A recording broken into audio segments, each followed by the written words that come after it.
The story of Prussia is one of ambition, expansion, and ultimately betrayal. From humble beginnings as the Duchy of Prussia, this German state rose to prominence through cunning diplomacy and military prowess. Crucially, Prussia strategically navigated the complex political landscape of Central Europe to avoid being absorbed by its larger and more established neighbor, the Polish-Lithuanian Commonwealth. One of the key turning points in Prussia's early history was the Treaty of Wehlau in 1657. This agreement, signed during a time of great upheaval in the region, granted Prussia independence from Polish suzerainty, effectively severing the ties that had bound it to the Commonwealth. This newfound autonomy allowed Prussia to pursue its own expansionist ambitions, often at the expense of its former overlord.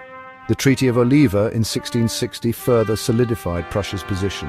It marked the end of the Second Northern War and confirmed Prussia's independence, recognizing the ambitious Frederick William I as the first king in Prussia. This event was a turning point in European history, setting the stage for the rise of a new power in the heart of Europe. With each passing decade, Prussia grew stronger, its armies more formidable. The stage was set for a clash of titans, a confrontation that would have profound consequences for the balance of power in Europe and the fate of nations. The 18th century witnessed the tragic dismemberment of the once mighty Polish-Lithuanian Commonwealth. This act of aggression, known as the Partitions of Poland, was perpetrated by the neighboring powers of Prussia, Russia, and Austria, who carved up Polish territory amongst themselves in a series of agreements. Prussia, driven by its insatiable appetite for land and power, played a leading role in this act of geopolitical plunder. The first partition of Poland in 1772 saw Prussia seize control of the coveted region of Royal Prussia, a strategically vital area that had long been a bone of contention between the two states. This land grab significantly enhanced Prussia's economic and military might, while simultaneously weakening the Commonwealth. The second partition in 1793 further deepened the wound inflicted upon Poland. Prussia's share of the spoils included the cities of Danzig and Thorn, important commercial centers that bolstered Prussia's coffers and strengthened its grip on the Baltic Sea trade. With each partition, Prussia's power grew, while Poland's light flickered closer to extinction. The final blow came in 1795 with the third partition, which effectively wiped Poland off the map for over a century. Prussia's participation in this final act of dismemberment cemented its position as a major European power, but it came at a heavy moral cost. The dismemberment of Poland was not merely a geopolitical event, it was also a cultural tragedy. Prussia, along with its partners in this act of aggression, embarked on a systematic campaign to eradicate Polish identity and assimilate the conquered populace. This policy of cultural suppression, known as Germanization, sought to erase all traces of Polish language, culture, and heritage. The Polish language was banned from schools and government institutions, replaced by the German tongue. Polish literature and art were suppressed, deemed subversive and dangerous to the new order. Even the names of towns and villages were changed, stripped of their Polish identity and given Germanized equivalents. The theft of Polish cultural treasures was another dark chapter in this story.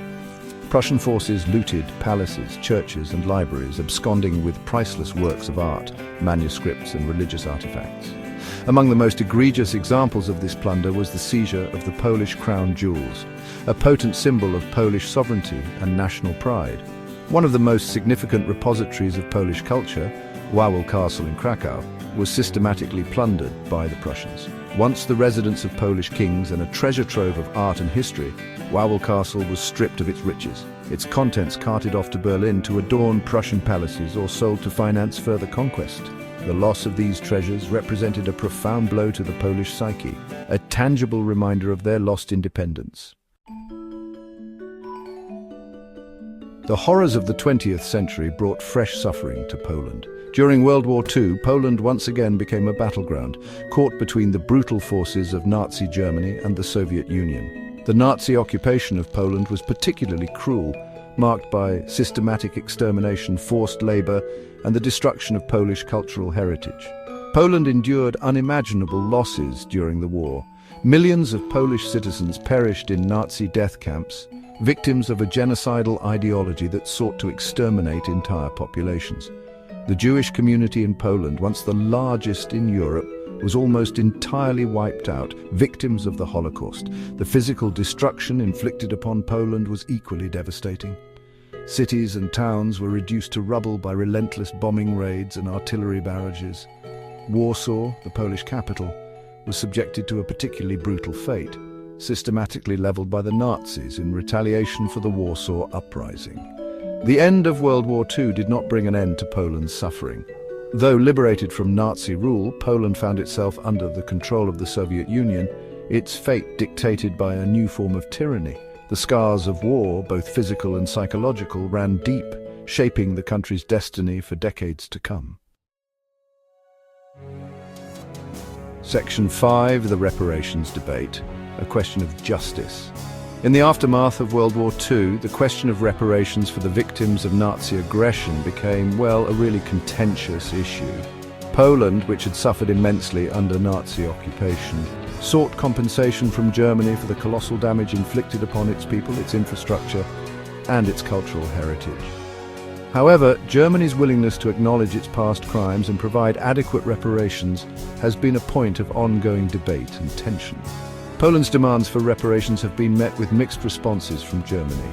While Germany has acknowledged its responsibility for the war and provided some compensation, the issue of further reparations remains a thorny issue. Germany argues that past agreements and the passage of time have settled the matter, while Poland maintains that justice demands further action.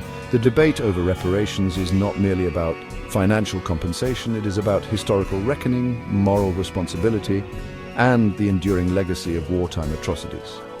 For many Poles, Germany's reluctance to fully address the issue of reparations is seen as a sign of its unwillingness to come to terms with its past and its moral obligations to the victims of its aggression.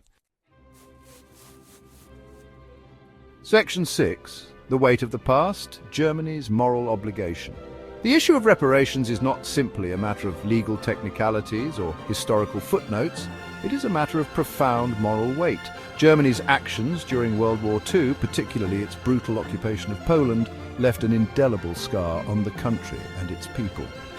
The systematic extermination of millions, the destruction of cultural heritage, and the theft of national treasures represent a debt that cannot be easily dismissed or forgotten. For many Poles, Germany's reluctance to fully acknowledge the scale of its crimes and provide adequate reparations is a source of deep moral outrage.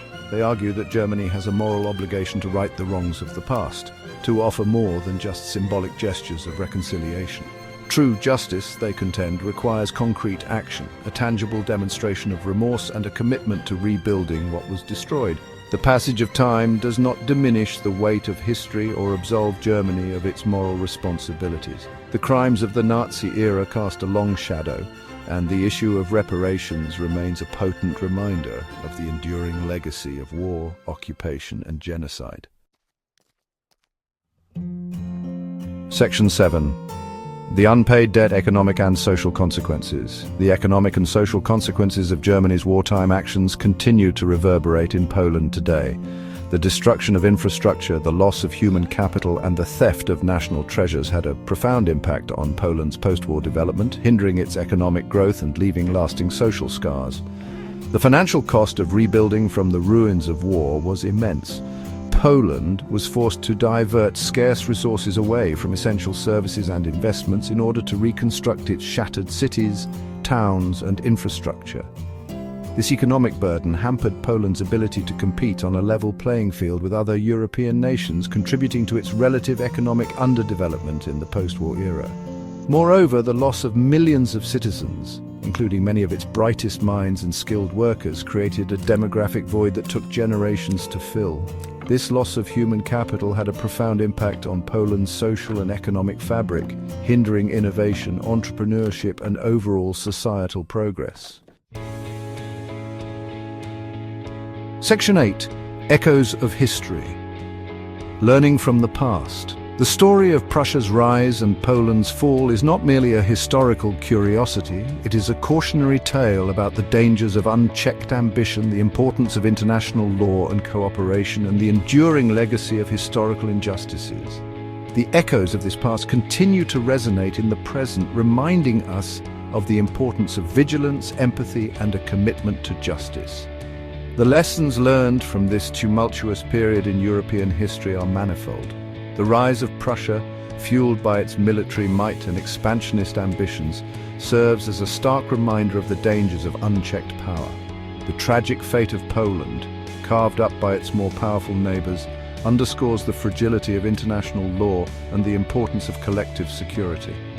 Moreover, the ongoing debate over reparations highlights the enduring legacy of historical injustices and the moral imperative to address past wrongs.